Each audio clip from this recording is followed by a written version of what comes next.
coming out in court.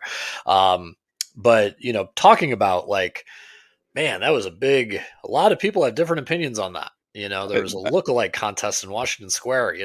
These different things where everybody's all different. So I mean, Brian, what are your thoughts on it?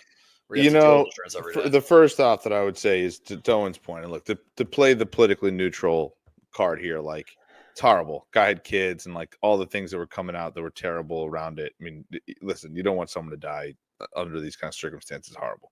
Yeah.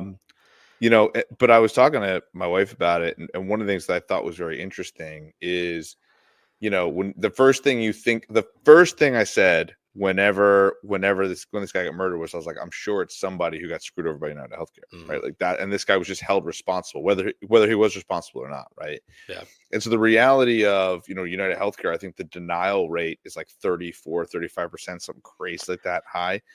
They are routinely, at least in PT, they are routinely the worst one in Arizona. No doubt about it. Reimburse the lowest. They typically block a lot of care. Yeah. So the reality is, listen, you're going to piss a lot of people off if you're taking their money and not doling it out. And you know what I mean? And then like people are getting jerked around and they're paying for it. So to me, as horrible as it sounds, my first reaction was like, I can understand why all this is going on.